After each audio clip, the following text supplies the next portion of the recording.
जय गुरुदेव। स्नेही परिजनों को प्रणाम। आओ ऋषि चिंतन चैनल में परिवर्तन आकस्मिक नहीं के बारे में बात करेंगे।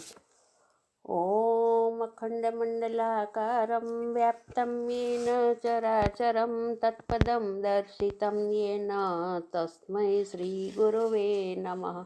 मातृवत लालयित्री च पितृवत मार्गदर्शिका नमोस्तु गुरुसत्तायै श्रद्धा प्रज्ञायुता चया। ओम श्री गुरुवे नमः।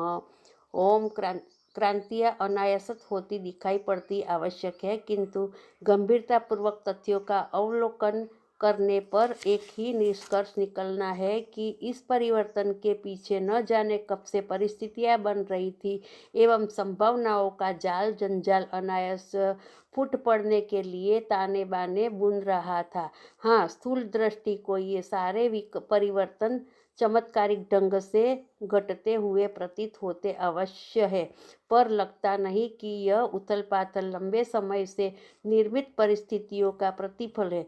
किंतु सच यही है कि परिवर्तन प्रक्रिया बहुत लंबे काल से ही चली आ रही है। यह बात और है कि उसकी आरंभिक मंद गति को द्रुतगामी बनने का अवसर नहीं दिनों मिला है। प्रकृति जब रुग्ण शरीर से विषाक्त को निकाल बाहर करने के लिए अधिक तत्परता बरताती है तो कई प्रकार के उपद्रव उठ खड़े होते हैं। उल्टी, दस्त, ज्वर आदि में रोगी को कष्ट तो अवश्य होता है, पर संचित मलों की सफाई में इससे कम में हो भी नहीं सकती।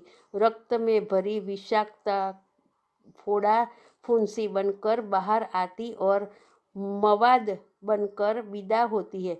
देखने में यह अरुचिकर लगता है, पर चिकित्सक यही कहते हैं कि घबराने की कोई बात नहीं, प्रकृति को अपना काम कर देना चाहिए। जो सफाई चिकित्सक मुद्दतों में नहीं कर सकते थे, वह उस उभार में कुछ ही दिनों में संपन्न हो जाती है। विषमता के निष्क्रमण में ऐसा होता भी है। सेना भागते भागते अपने क्षेत्र को नष्ट कर जाती है ताकि शत्रु के हाथ में कोई सुविधाजनक परिस्थिति न लगे।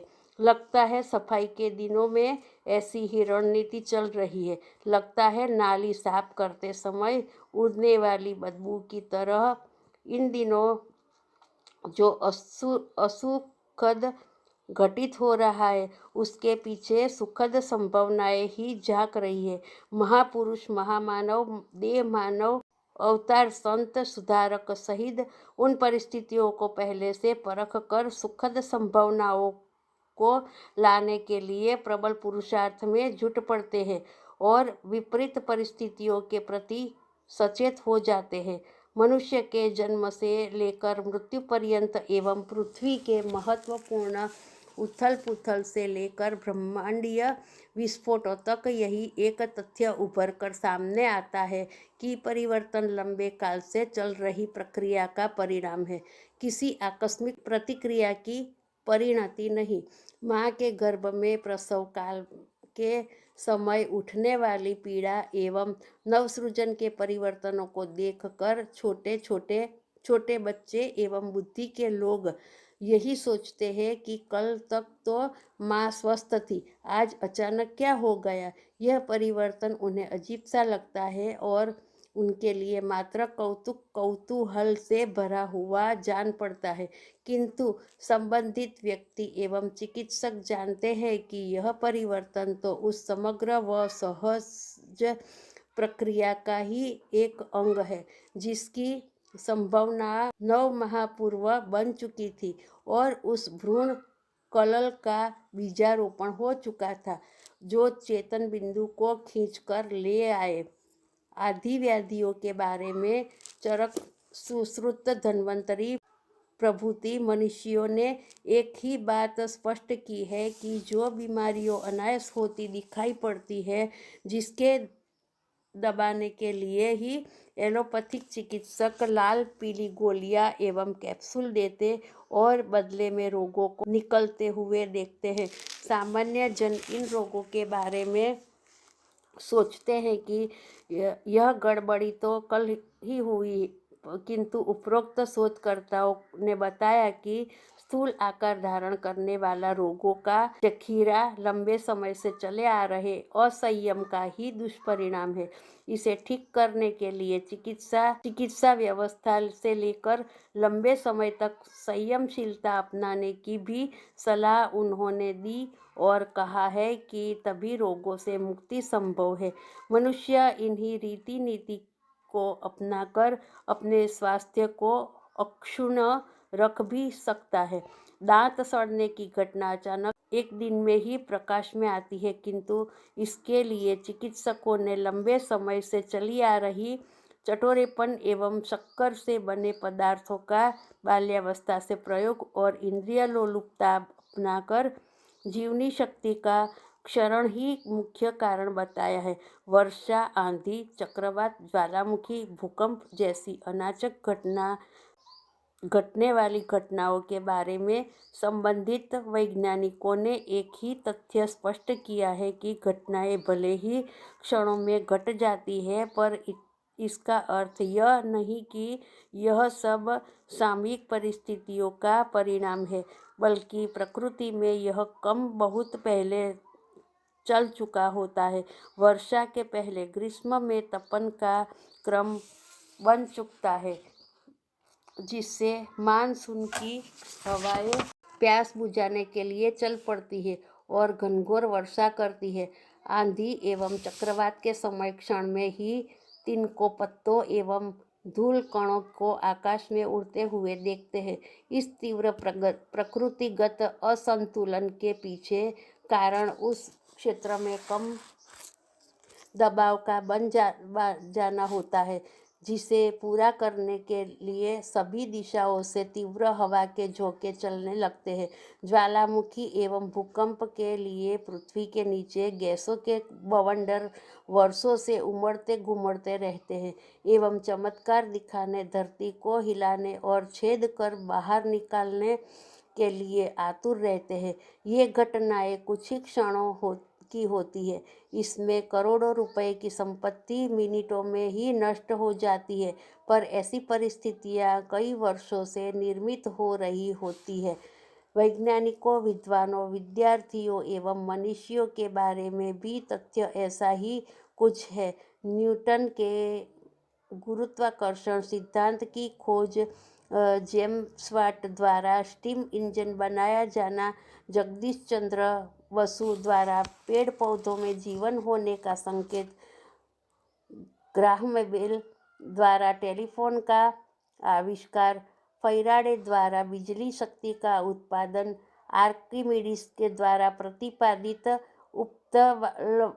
उपप्लावन सिद्धांत, कोपरनिकस के पृथ्वी के घूमने एवं सूर्य के स्थिर रहने की बात, ये सभी महत्वपूर्ण खोजें एक दिन ही घटित हुई, किंतु इन वैज्ञानिकों के जीवन को देखने पर स्पष्ट पता चलता है कि इनके लिए उन्हें जीवन भर तत्परता एवं तन्मयता पूर्वक एक दिशा में जुटे रहना पड़ा, तब ये महत्वपूर्ण उपलब्धियां हस्तगत हो पाई। गोताखोरों की तरह मणि मुक्त प्राप्त करने के लिए नित निरंतर डुबकी लगाते रहे। किसी निश्चित पर दिन सफलता मिलने पर यह तो नहीं कह सकते कि यह उपलब्धि उन्हें एक दिन में मिली, वह तो उनके लंबे समय से चलने वाले प्रबल पुरुषार्थ, अदम्य साहस एवं जीवट का प्रतिफल था। विद्यार्थी को अंक सूची के दिन में मिल जाती है, किंतु उसके लिए उसे एक वर्ष तक अपने समस्त लालसाओं की ओर से ध्यान हटाकर एकाग्रता पूर्वक जुटे रहना पड़ता है।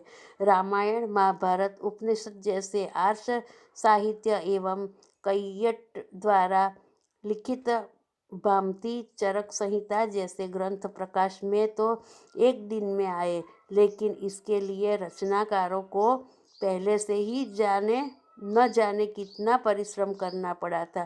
कार्ल मार्क्स द्वारा दास के पीटल उनके जीवन भर के अध्ययन का सार था। टॉम काका की कुटिया लिखने वाली है। रियट स्टो के मन मस्तिष्क में बाल्यावस्था से ही दास प्रथा को बंद करने वाले क्रांतिकारी विचार उमड़ रहे थे। ये घटनाएं बताती है कि परिवर्तन तो क्षण में दिखाई पड़ते हैं, किंतु उसके पीछे मानवीय पुरुषार्थ, प्रकृतिगत व्यवस्था एवं सामाजिक परिस्थितियां न जाने कब से काम करती रहती है। तभी अचानक यह परिवर्तन एक दिन संभव हो पाता है, जिसे आमतौर से चमत्कार की संज्ञा दी जाती है। 20वीं सदी में इस प्रकार के चमत्कार अनेकानेक हुए। सुविधाएं बढ़ी, साधन बढ़े और ऐसे ऐसे यंत्र उपकरण बना लिए गए जिससे स्वर्ग सुख की उपलब्धि की जा सके। पर इसके साथ ही विपत्तियां और समस्याएं भी कोई कम पैदा हुई नहीं। मानवीय बुद्धि ने इसके तरह तरह के समाधान ढूंढे, पर वह हल भी कठिनाई पैदा करने वाली ही साबित हुए। फलतः परिणाम वही हुआ जो नहीं होना चाहिए। परिस्थितियां इतनी विकट हुई कि सर्वोच्च कमांडर को कमान अपने हाथ में लेना पड़ा और ऐसी रीति नीति अपनाने पड़ी जो इन्हीं दिनों दृश्यमान हो रही है। अस्तु। जय गुरुदेव।